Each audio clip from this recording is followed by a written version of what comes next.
When you balance that with boldness and courage and do the hard right over the easy wrong, oh my gosh, people want to work with people like this. You become a magnet for team members, because how many of us have worked in an organization where the quote unquote leadership micromanaged, ground us down, put their own personal agenda in front of that of the team, stole ideas, whatever it was. We've all had that experience. Sadly, many businesses are run that way. And so when somebody comes around this other way, honest, want to help people move closest to their fullest potential, they want that. They'll walk across glass for you.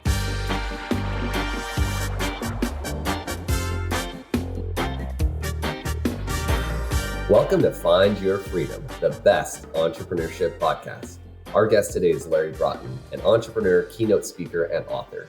He has been named Ernst & Young's Entrepreneur of the Year, Vetrepreneur of the Year, and Entrepreneur Magazine's Hot 500 list. Larry served 8 years with the Green Berets, then in 2001 made a dramatic shift by entering the hospitality industry, founding Broughton Hospitality Group, a leading development, ownership, and operating company specializing in boutique hotels.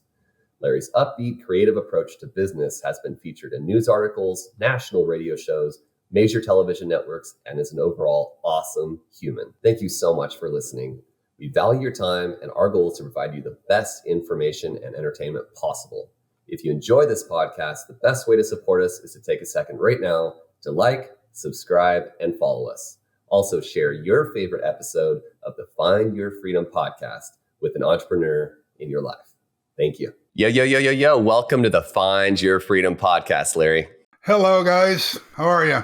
Doing good. Welcome, Larry. Thank you for joining us. Oh, it's an honor to be here. You guys are awesome. Let's jump right in here. So I think we have to start with hearing about your experience as a Green Beret. How did that experience impact you, and what lessons have translated to your business career? Great question. Yeah, I spent a little over 8 years in Special Forces, a little over 9 in the actual Army.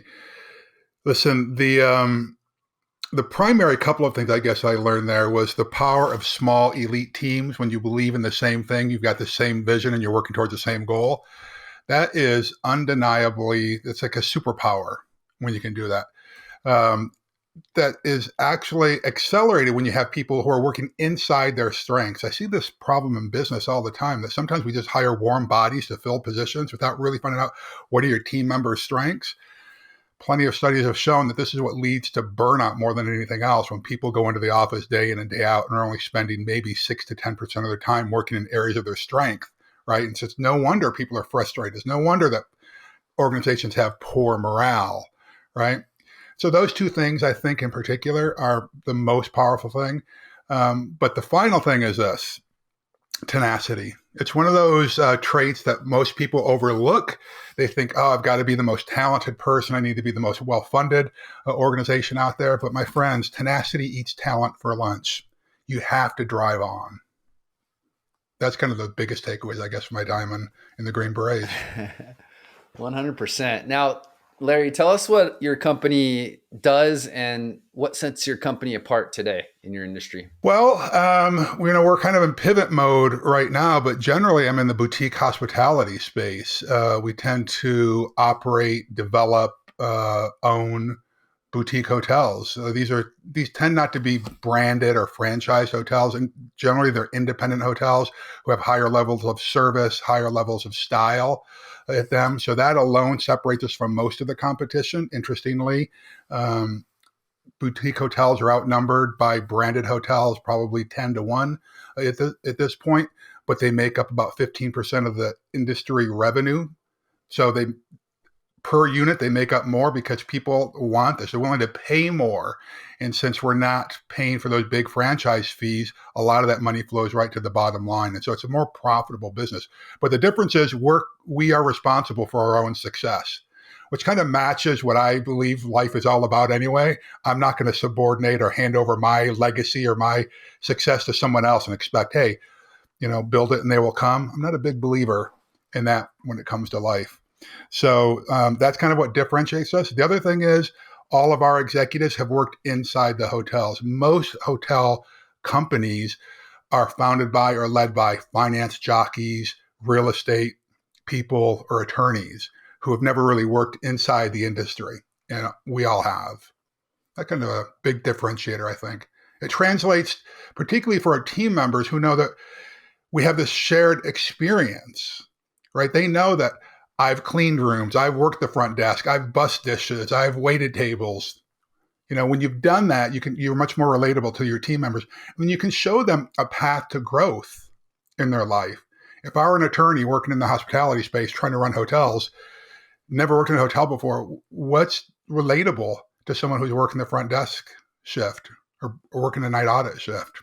There's not a lot that they can, there's not a path they can follow necessarily. Does that make sense? Yeah, I feel you on that, Larry. I started the same way back in my early hospitality years, front desk when I was in college. Yeah. And I feel like that really aided me as I grew in hotels and ended up becoming, having my own hotel management company also. Yeah. It was just like, I used to do housekeeping and they would immediately, their eyes would get big because it was such a rare thing in these larger hotels, the Starwoods and Marriotts. It was such a rare thing that people had that experience. That's right. And I think it really bonded people. I like how you talked about your experience with the Green Berets and really brought it immediately into the business world.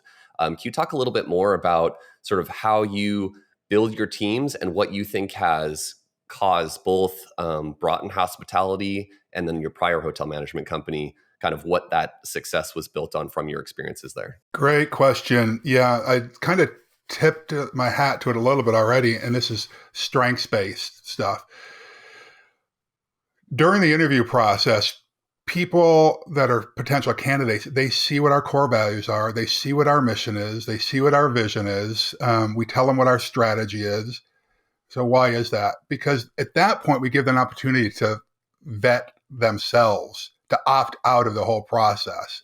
Well, why are they is that? Going to buy into your exactly. morals? Yes. Yeah. Because this way we can circle back. Well, listen, you understood that our core values were whatever they are in your organization. What just happened that falls way outside of our core values. Do you understand how this can be a problem? Okay, I get it. And we're constantly reinforcing our vision and mission and those types of things to our team. So it starts there. Now, we've been at the size where we can't do this for everybody, but we certainly do it for supervisors and up, supervisors, managers, directors, those types of people. We give 2 strengths assessments. One is the Clifton Strengths Assessment, which measures the cognitive brain. What are your strengths? What are your weaknesses, basically? But the other is the Colby A Index, which measures your cognitive brain. How do I reflexively respond to stimuli? So why is that important? As I had said earlier, most people aren't working inside their strengths. Imagine if every day you got to go into the office and you knew that you're going to be spending 60 to 75% of your time working in your strengths. When you work in your strengths, you find joy there. And so positivity goes up. Positivity. I want to make sure people get that. Positivity. Studies have shown that positivity is more beneficial in the workplace than a good CRM or a good accountability tool or a good time management tool. Positivity is what keeps the juices flowing in an organization. And so if we know that the number one indicator of that is people working in their strengths, let's do that first. And instead of just hiring off of a stupid resume that doesn't tell you a whole lot, right? And so why is positivity so important? Because when positivity goes up, guess what? Productivity goes up. That's really what we're looking for as business owners, right? Productivity, because when you're managing the operations, profitability goes up, which leads to cash flow. That's the key. Too many people have it backwards. They're all about the bottom line. They're not investing in their team members. They're not making this simple investment on the front end to make sure they've got the right people on the team. And they wonder, why are my people angry? Why are the team members disgruntled all the time? Well, between not working the strengths and generally crappy leadership, that's the combination. So you're not trying to force a round peg through a square hole. You're finding the right people and putting them in the right seats and getting it right on the front end. And of course, nobody has 100% success rate with their hiring, but it sounds like you've developed a pretty successful formula for finding the right folks for the right roles. Well, listen, you kind of hinted at it here. Yeah, Jim Collins talks about this, right? About getting the right people on the right seat on the bus. That's so stinking important and people forget about it. But another thing that they forget about, though, is making sure that you hire people. 3 things I'm looking for when we're hiring people is MIC, motivation, These are the type of people who are like, I want to get out of bed in the morning. I get to go work. I get to go participate with this team, not the Eeyore-tude. Oh, woe is me. I got to go to work today. This is going to suck. That drives me nuts. So we look for motivation, right? The other thing is integrity. These people have to have integrity, right? We generally know what integrity is, but motivation without integrity is dangerous, right? There are a lot of highly motivated people out there who lack integrity. These are the scammers. These are people who will steal from you, right? But the third thing is C, capacity. The capacity to grow, right? Because if I'm in business, I want to grow my organization. I want to grow my empire. I think it's very sad for organizations when leaders do everything they can to get the right people on the right seat on the bus, right? But then all of a sudden, we've outgrown them. They're highly motivated. They've got a lot of integrity, but they can't keep up with us. And so this is where team member development comes in. Right. The Gallup organization says that last year, this is the highest I think it's ever been, 85% of the American workforce is disengaged or actively disengaged. Prior to the pandemic, it was 67%. So 85% of the workforce is disengaged or actively disengaged. When you peel back this survey, you realize the number one reason why people are disengaged or actively disengaged is because they don't feel like they're being professionally developed. Our team members are looking to us as leaders to help them become better versions of themselves. Absolutely. Now let's go back, Larry. So obviously you're crushing it today, and you've climbed pretty high and are doing very well today. And we always like to go back and share with the audience what it was like when you were coming up and some of the challenges that you had to overcome. Now, you took with you the lessons that you had as a Green Beret and then brought those over into business. The hotel business is extremely challenging, and my cousin and co-host Jonathan can attest, because it was so challenging that he had to go leave and go do something else to find his freedom and success. Can you talk about how you got started in the hotel game and the challenging process of going from working in hotels to pursuing entrepreneurship in the industry? I wouldn't say that I'm killing it today. Because when we're recording this in early 2023, we're still coming out of the pandemic and the repercussions of the economic shutdown. In the hospitality industry, corporate travel still is not back to where it was prior to the pandemic, and they don't expect it will be for another at least 2 years. That makes up about a third of the industry. So think about this. If you were told, hey, I'm going to run XYZ business in this industry, and they say, well, but we're going to take a third of your revenue away from you, you're going to scratch your head. So we're not back to where we want to be. That sounds a little bit like the IRS, doesn't it, Larry? A little bit. We're going to grab this 33% from you. Right. But I understand your point. Yes, we have been considered leaders in the hotel industry, particularly the boutique hotel industry. But if I go back, I had spent a bunch of years in the military and decided I thought I'd wanted to go to university and college. I didn't do that prior to going into the military. I thought I wanted to get into the political arena, maybe work for the State Department, maybe run for political office one day. I had no interest in the hotel industry. It just so happens it was the first job that I got off of active duty. I was working as a night auditor. Okay. Jonathan might understand this. This is somebody who goes in at 11 o'clock at night and works till 7 o'clock in the morning. Yeah, we have a similar parallel. I was at school doing the night audit also, so I'm right there with you. There you go, right? And you have very little interaction with people, right? This is not like most people aren't, striving for this position, but it served very little interaction with sleep also. Yeah, that's right. That's right. I would go to school during the day, I'd work out in the evening, and get a little bit of sleep and go and do the same thing all over again the next day. But an investment group came in and bought this little no-tell motel that I was working at in San Francisco with the intention of converting it into, they didn't even know what it was going to be called at the time. The term boutique hotel hadn't even been developed yet. But to make a long story short, I ended up sticking around, falling in love with the hotel industry because, it's got finance and marketing and team building and innovation and all kinds of things that suited my crazy entrepreneurial mind, right? After a short period, though, I became a partner in this company, and we grew it to about 14 hotels in a 14-year period. And we have seen ups and downs in the economy. And so there has been absolute struggles. And You add with the economic turmoil that the country has experienced in the last, well, particularly the last few years, but I would say the last couple of decades, the highs and the lows. And then with the disengaged workforce that we're experiencing today, they called it the Great Resignation, then they're calling it the Quiet Quit. There's all kinds of things that are leading right now. Hey, yes, there are challenges. If you are afraid of challenges, the hospitality industry may not be the place for you, particularly given that it was the worst hit industry during the pandemic, right? But when you fall in love with somebody or something, sometimes you can't help yourself, right? I guess I'm a glutton for punishment. At what point did you fall in love, Larry? Because you kind of quickly jumped from night audit guy in like the bottom of the barrel position at the hotel to running it and being a partner. Yeah, I skipped over some steps there, right? Yeah. So where did you fall in love? What was it about the business that made you fall in love with it? And where did you start to get some traction early on? Yeah, it was a slow process. Good question. So after being there as the night audit, I'd mentioned that an investment group came in and bought the place. The general manager, rest his soul, was a barely functioning alcoholic and hated conflict, so he didn't deal with challenges.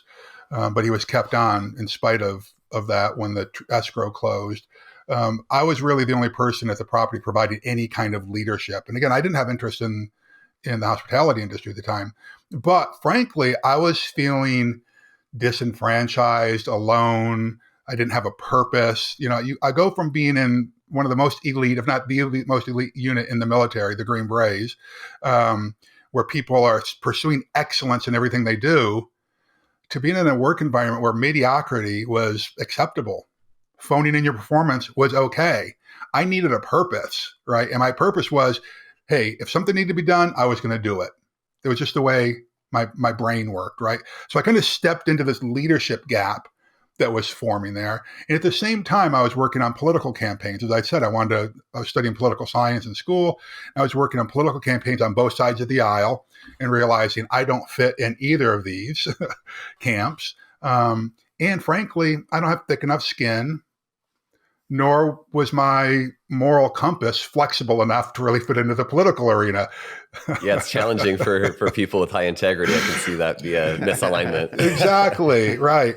So at the same time, I was watching the owners of this new hotel renovate it, and I was watching, some financial modeling that they were doing. And I was seeing, wow, they took this thing that was just this disgusting piece of coal and sort of turn it into this beautiful diamond, and that there's a real process there that can be done. And I saw, well, gosh, I have got leadership ability. I can help people see a vision. I can help them craft that.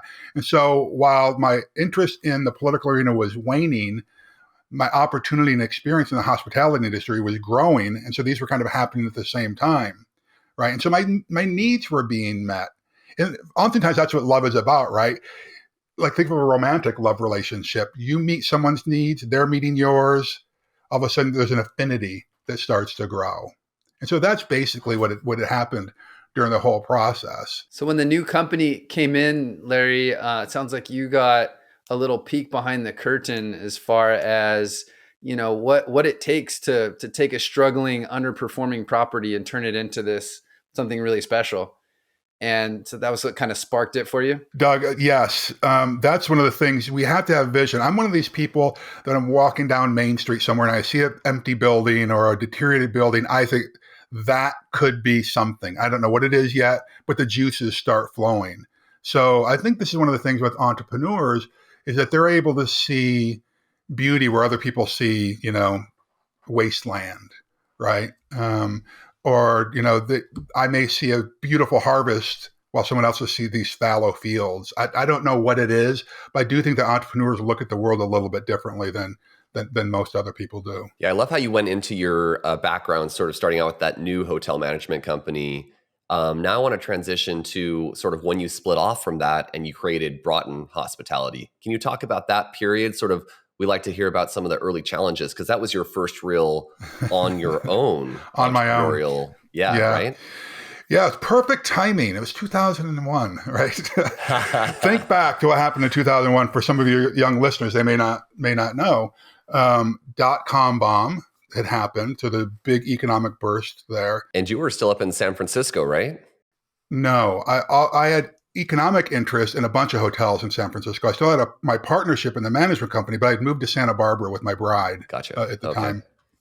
And so I was trying to launch a couple of restaurants down here in Southern California. And some of my past investors had said, hey, wish you wouldn't have left the other company. Let's do some things together.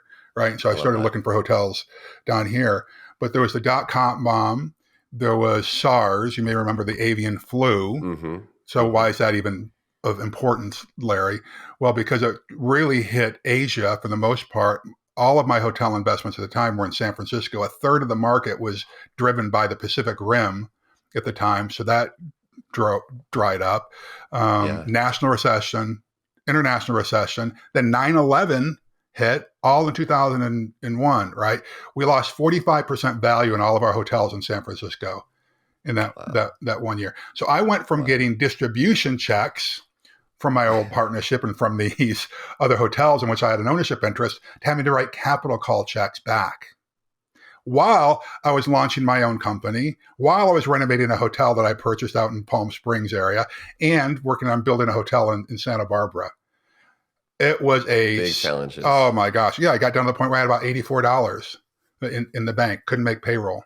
It was rough. So how did you get through that period? And then can you talk us through sort of as you sort of hit the bottom there, what was it that started happening that you felt really brought Broughton Hospitality to where it is now? Yeah, I humbled myself was the first thing, right? And not to get too personal, but at the same time, I was acting out in really inappropriate ways. And my wife left with my few-month-old daughter and said, wow, when you get your crap together, call me, Wow.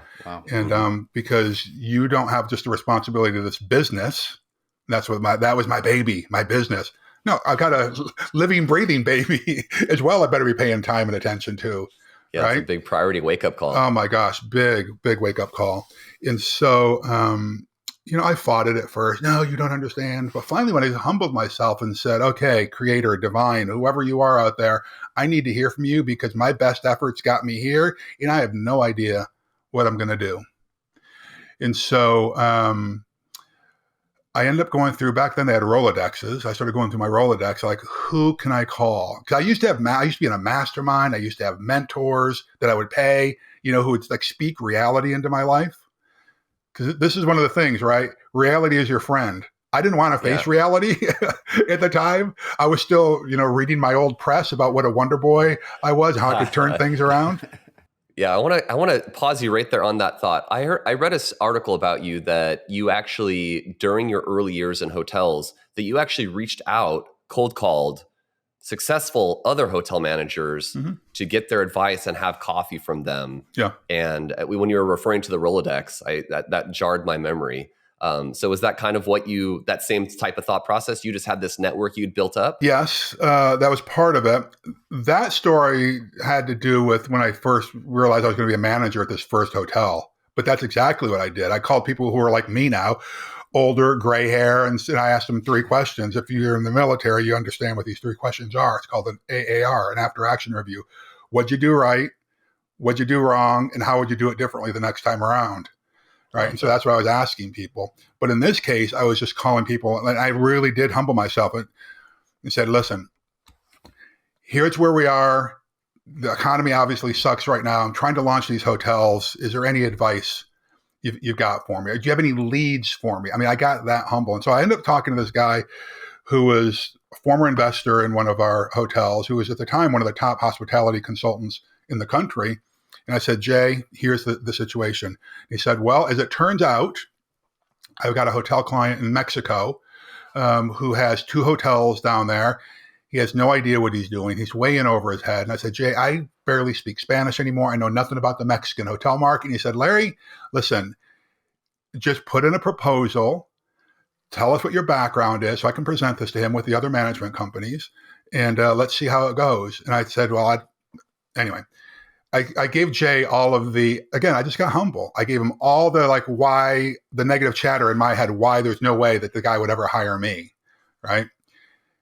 I wasn't thinking about all the experience I had, all the successes that I had, Because when we get deep and dark, we get a lot of negative chatter in our own head about our own abilities, right? Yeah, you lose the balance. You lose the balance. And if we let other people talk to us the way we often talk to ourselves, we slap them, right? But somehow we permit it in our own lives, right? Love that. So anyway, I presented the proposal to him with really super high fees, thinking there's no way he's going to do this, but this is what I need right now. This is what I need. I claimed it. This is what I need. Well, he said, all right, I had to borrow money to get on a plane to fly to San Francisco to meet with this guy. I was living in Santa Barbara at the time. And smart enough, I took the management agreement and the term sheet with me. And after we talked for a while and had some good laughs, I said, hey, I would be remiss if I didn't ask you to sign this. And he took it, glanced through it, signed it right on the spot. And immediately my cash flow situation turned around and I could start paying the bills again. My then spouse came back with my child. And that was a pretty low point in my life. It could have gone either way. So you're somewhere near the rock bottom there, Larry, and you found the confidence and courage to ask them to sign on the dotted line right there on the spot. Yeah. That is. Here's the thing though. The confidence didn't come first. The courage came first. Here's the thing that we need to remember as leaders sometimes. Someone needs to step out courageously and it stiffens the spine of the people around us, right? Jay told me, Larry, you need to get on that plane. I'll meet you there, but you need to get on that plane somehow to get up there. And I had no idea how this was going to go down, right? So I did start doing positive affirmations on my flight up there. I didn't even pay for a hotel room that night because I couldn't even afford it. Even though I had still had hotel interest in hotels up there, I need to get up and get back as quickly as I could, right? So yeah, I was doing some positive affirmations. Hey, reminding myself of the successes that I had, right? What I did know is that I'm a courageous person, and courage just comes from, doing small acts every single day. It's like anything. You go to the gym, you don't get under the bench press with 400 pounds on it the first time you've ever been in the gym. You may be able to just barely move that 45-pound bar, but you got to start, right? Yep. But you do it consistently every other day or whatever, every day, whatever it is. Courage is the same way. That's such great advice. Yeah. I think, and two of the things that I really loved about what you just said is the humility, which I think is an important thing. It sounds like you went a little bit overboard on that, and that leads into the balance. Having the confidence in yourself, get that negative self-talk that you just referred to. Yeah. I think that's so critical to be aware of, and be able to have the humility and saying, like, I do make mistakes, I do have things that go wrong, but also having the confidence to remove the self-doubt and the imposter syndrome that a lot of our entrepreneur friends go through, and saying, I know I can do this. And then the second thing that I loved is you knew that you were really good because you had put in the time to be a hospitality expert. You'd started from the ground level, worked your way up to be a partner in a prior hotel management company. Right. And now all those years of hard work, now that you're on your own, you're prepared for this opportunity that's in front of you to, you have an old contact from a network that you'd built out because you were great. He had this opportunity for you because you'd shown you deserve that opportunity.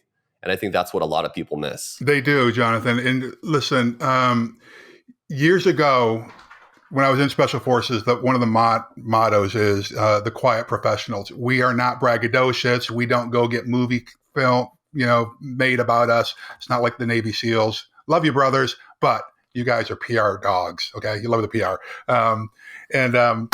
But when I would receive awards, accolades, those types of things, I just put them in a closet. I didn't let people see them. I didn't look at them because I felt that was being too braggadocious. But I had an early mentor tell me, Larry, you need to have an I love me wall.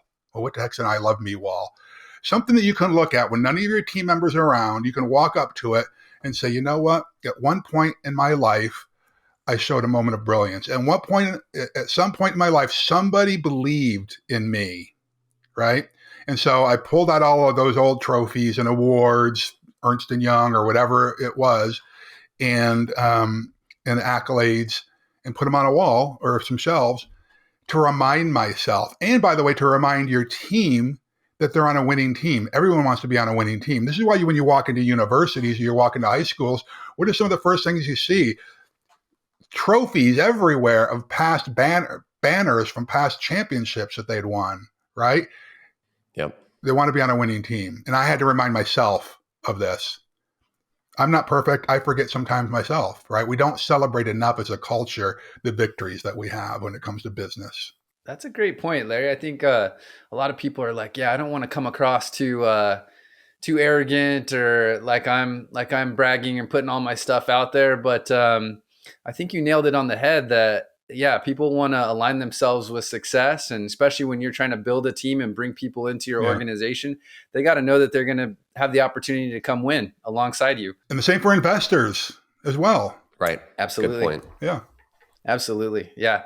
And I think that kind of leads into the next thing that we kind of wanted to chat with you about, which is your extremely strong online presence. So when we get prepared for these sit down conversations, we like to obviously get to learn a little bit about you from, looking you up. And I got to say, of all the guests that we've spoken to so far, it was really not too difficult to kind of look online and learn about Larry Broughton and some of the things you've done and what you're about. So that was a nice thing as we were getting prepared for this. I wanted to ask you, what are your thoughts on building your own personal brand, and what advice would you give to listeners who are thinking, I'm just getting started. How do I put myself out there? What should I be thinking about? What should I show? What shouldn't I show? Yeah. Well, how do you think about that? Yeah, that's a really good question. In fact, it's so good. I developed a 90-minute webinar on this several years ago for my coaching clients. Like, I believe it is so important.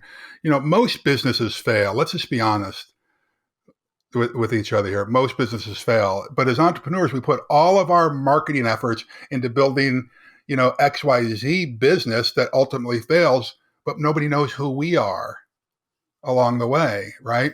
So one of the things I would recommend people do is I've got a bunch of tips. I'll give you just a couple.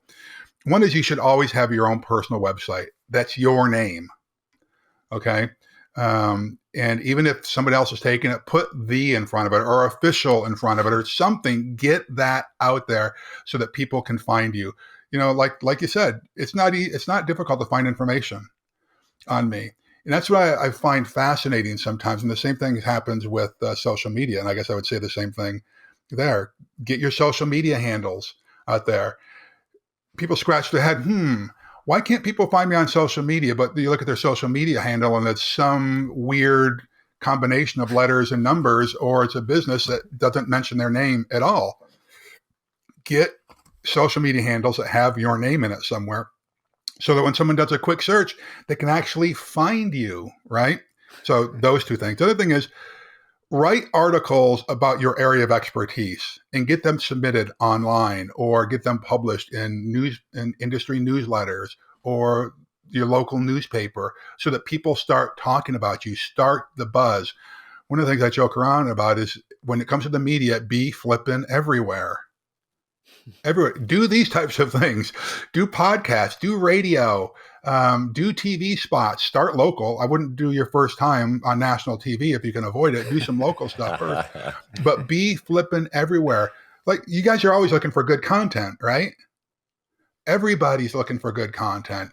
Be an expert at it. Don't go on to a radio show or a podcast or TV or write an article that you're not an expert about, but write about things that you actually know about. Yeah, that's so important. Because then you're viewed as an expert in the field, the go-to person out there. I think that's some of the best things that you can do when you're building your personal brand. But Doug, you'd used a word earlier. I just want to hit on it again. This takes courage to do this. It takes guts to put yourself out there and to give your opinions on things, particularly in today's culture where it's so easy to get canceled or someone's going to, I don't know, make you prove or defend your opinion. But big deal. Just go for it. But be courageous, be respectful, of course. Courage just changes everything in your life. How many times have we wilted away, let life pass us by, or opportunities pass us by, or relationships pass us by because we lack the courage to step into the gap? Courage changes everything. Yeah, Jonathan actually helped me find my courage in getting this podcast up and running, because initially, like you said, I think that it was very outside the comfort zone and a little bit uncomfortable with the idea of doing something that is so different than he or I have ever done in our careers. up to this point. And I'm so happy that we ended up finding that courage, and he helped me with deciding to do this, and not only do this, but to give it all of ourselves as much as we can. You know what I mean? Because there's also, you can kind of be 1 foot in, 1 foot out, and I feel like he and I have both kind of brought a lot of energy to this and a lot of passion to it. And I think it's been really special seeing what we've been able to create. And we're having a lot of fun doing it. And you guys are good at it. That's the thing, you guys are the new media, the new influencers out there, what you guys are doing and people like you are doing, right? And just think of a personal and professional growth aspect on this. Every time you get on an interview like this, you're learning something, right? You're an aggregator of ideas, and then you're sharing this with the world, right? Absolutely. With no expectations, just, hey, I want to serve people. Yep. Yeah. And then back to the humility. Appreciate you saying that. But Doug and I have been talking a lot about, as we try and become better and better at this most people, it takes 100 podcasts to really find your voice appropriately and be really good at this. So we appreciate you saying that. And we definitely just want to strive on keep being better.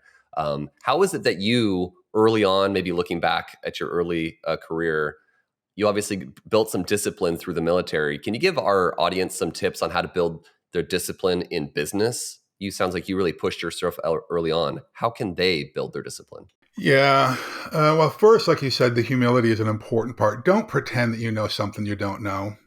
People that are further down the path than you can sniff out a fraud very quickly, and those need to be your allies. Don't worry about the people who know less than you, right? If people who you're trying to emulate can sniff out that you're a fake and you're lying to them, you're never going to be able to count on them again, right? I like that. We need more allies than advocates, and certainly more allies than friends in the business arena, right? Allies will come to your defense. They will help you when you need help. Certainly you need advocates, people who are cheering you on from the sidelines. Yeah, you can do this. But when the going gets tough, cheering helps a little bit, but it's the allies that you can count on who will come walk with you arm in arm, lift you up when your legs are weary from the battle, right? We need allies. Too many people forget that we need allies. So how do you build up those alliances? What traits do you need to show them? Yeah. I keep going back to humility, courage, integrity, authenticity, be real with them. Listen, it's very interesting. Authenticity in business is so rare that it stands out like a freaking beacon when you actually see it, right? And the hammer is starting to fall. The axe is starting to fall on some of these fake gurus that are out there that are always talking about success, cash in the car, 10x this, all that kind of nonsense. And then you start pulling back the curtain, you peek behind the curtain, as Doug had said earlier, and oh my gosh, what a crap show you see, right? Yep. Honesty, integrity, and humility go a long way, but you have to balance, not where you're like a wet, wimpy noodle, but when you balance that with boldness and courage and do the hard right over the easy wrong, oh my gosh, people want to work with people like this. You become a magnet, for team members, because how many of us have worked in an organization where the quote unquote leadership micromanaged, ground us down, put their own personal agenda in front of that of the team, stole ideas, whatever it was. We've all had that experience. Sadly, that's, I don't know if most, but many businesses are run that way. And so when somebody comes around this other way, honest, want to help people move closest to their fullest potential, they want that. They'll walk across glass for you. Yeah, building those relationships is so critical. What's one aspect of starting up now that you've sort of worked through multiple companies now? Mm-hmm. What's one aspect of starting up a company that you think is misunderstood or that people kind of miss out on? You've talked about how a lot of businesses fail. What is one of the attributes that you think is misunderstood that can help lead to a higher probability of success? Yeah, there's probably two things come to mind right away, Jonathan. One is that we can't do it alone. This lone wolf myth makes for great romance stories, great movies, but it's not true.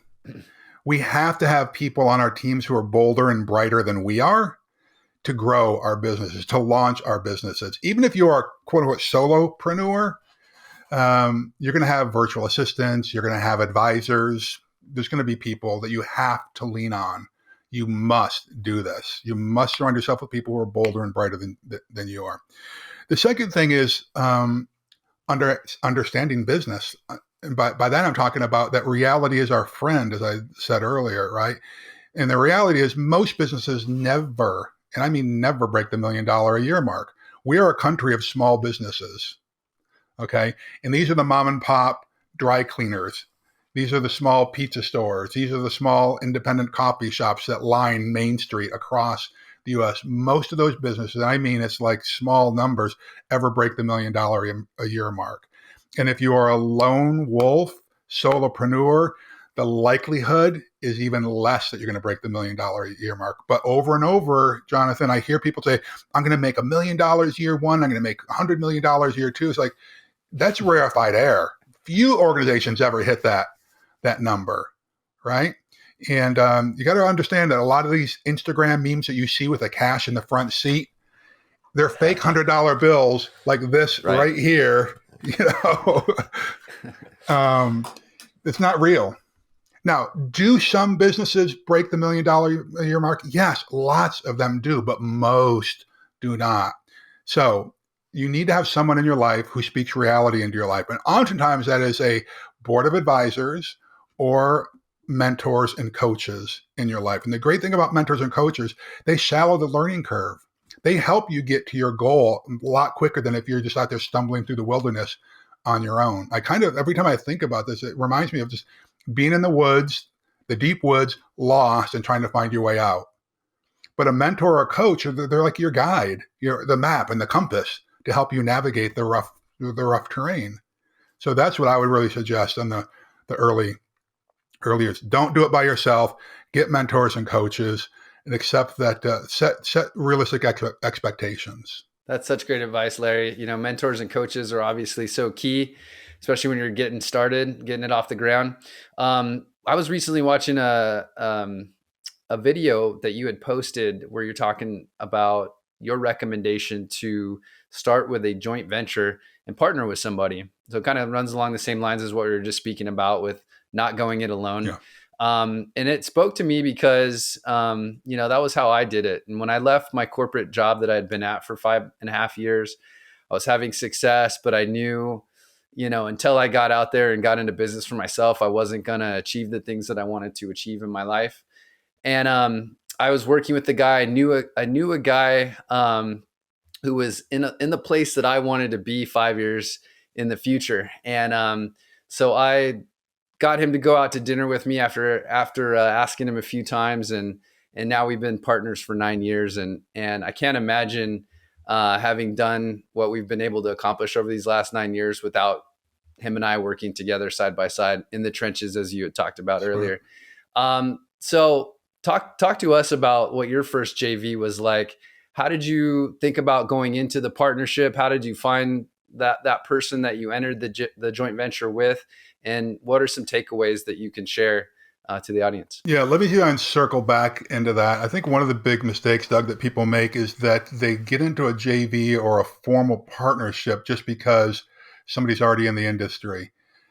I'm a big believer in making sure that you date someone first before you jump into the business bed with them. What do I mean by that? I know more broken, hurtful partnerships that have gone awry than I know marriages that have broken up. And 50% of all marriages break up, right? Right. It's because people didn't do their homework on who their partner is and what strengths do they bring to the table. The best partnerships have people who, like, I know what my strengths and what my weaknesses are, and I've got a business partner, Dave, whose strengths and weaknesses augment mine. So we together, we make up superhuman, people.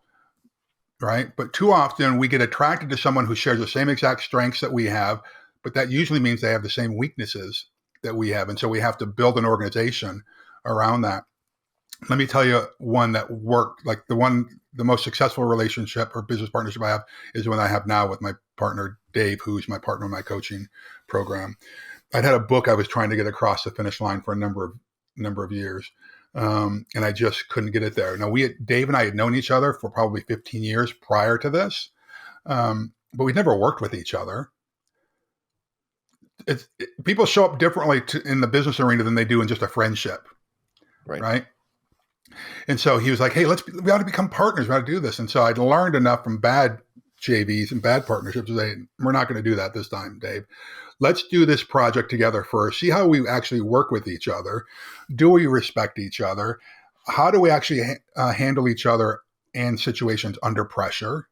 What's our decision-making process like?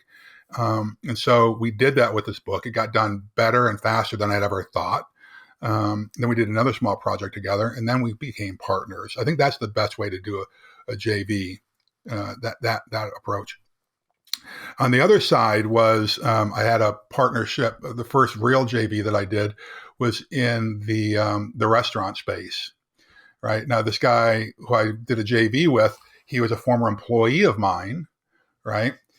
So I knew what his professional life was like, but I didn't know what his personal life was like. And that's basically why that one didn't go very well.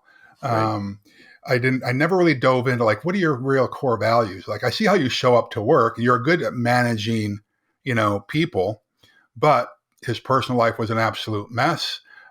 He started, doing some nefarious stuff with female coworkers, and it's like, oh, this is not going well. I didn't set parameters with him, So I guess my point is, Doug, make sure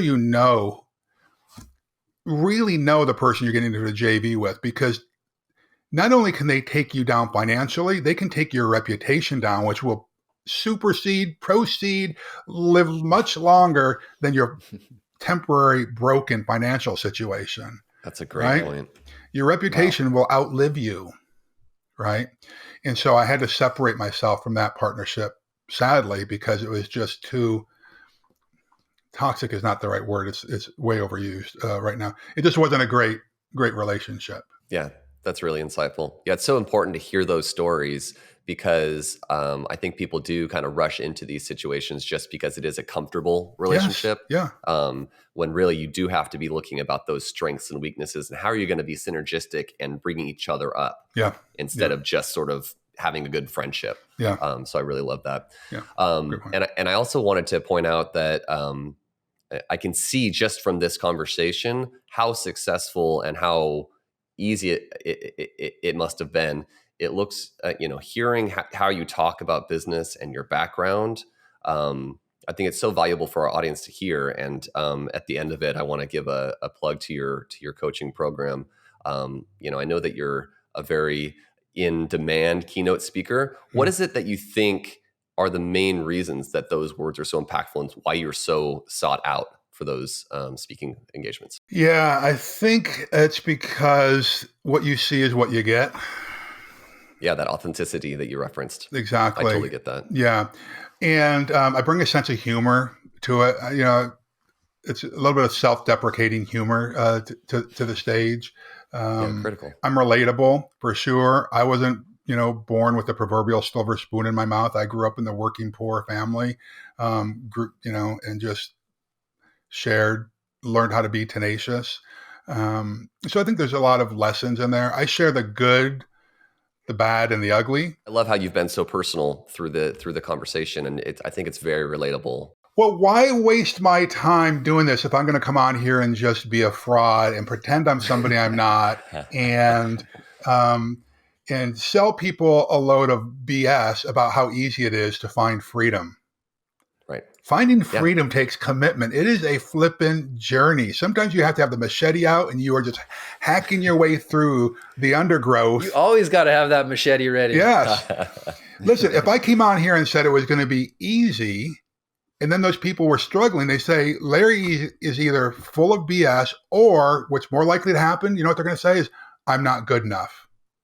Right. And that is a lie. Yeah. Right. And so what I'd rather do is say, hey, we're all in this together. Yes, what the journey you're on is a difficult one, but you can succeed, right? Yep. but it's going to mean that you have to get arm in arm with somebody. You have to go to battle with some battle buddies, right? I think that resonates because there are so many people out there who just are willing to sell you a load of crap. And saying, Right. if you just follow my 6 steps to financial freedom, Jonathan, and then they put it on you because you followed those steps. And you must not be working as hard as everybody else that's in the group. Or you're not smart enough, or you didn't follow it perfectly. But to be clear with everyone, it's going to be a rocky road and it's going to be super hard. I think that makes it, like you said, it resonates really well with people because, you're going to be in the thick of it at a certain point. And here's some tools to get through those. Yes. And that's what the Stoics talked about all the time, right? That's where meaning comes in, though. Your meaning comes from the now you're struggle. speaking Jonathan's language. What's that? Yeah, you brought the Stoics up. That's my language. All right, well, there you go. All right. Am I right, though? Right? That's when meaning comes in, is through the struggle. There would be no value if it were easy. Zero value. And everybody would be doing it. That's so important. Yeah, what a great point, Larry. This is one of the questions we like to ask every entrepreneur because, once again, it's a very personal response. Yeah. But how would you define entrepreneurship? Oh, that's a good one. Well, at its most basic, entrepreneurship just involves an individual or some partners who step out to create their own business venture. It's the entrepreneur that assumes the greatest amount of risk that's associated with the project, right? But I guess my unofficial definition is the pursuit of freedom through working in our strengths, building value in the business arena, and helping team members reach their fullest potential. And that last part's really important, helping our team members reach their fullest potential, because I've said a bunch of times, we're not going to be able to do it on our own. Right. And the more these team members can feel value and feel appreciated and feel like they're being successful and that's associated with you, the longer they're likely to stick around and help you grow their organization.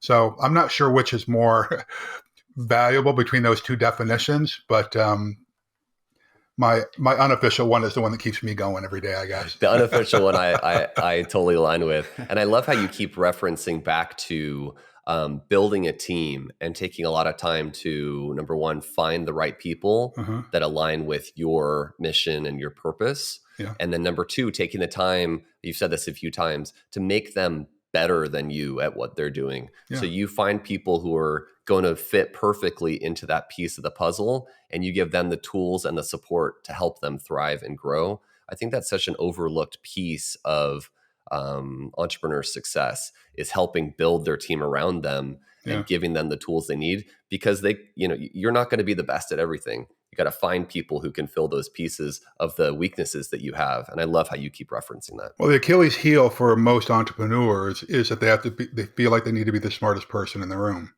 That's the worst thing you can do, is to be an entrepreneur or a leader. You must surround yourself. This is probably the third time I've said this.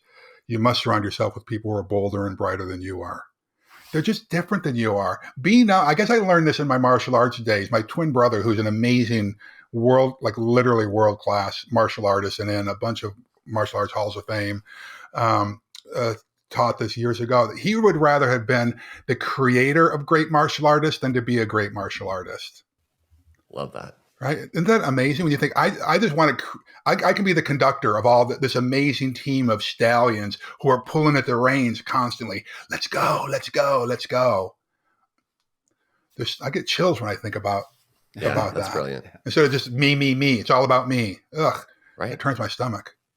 Yeah. That goes back to the legacy that you were referring to. Yeah. Having a legacy of people that you've guided and brought up. Yeah. Is such a cool way to be remembered. Yeah. That's awesome. Yeah.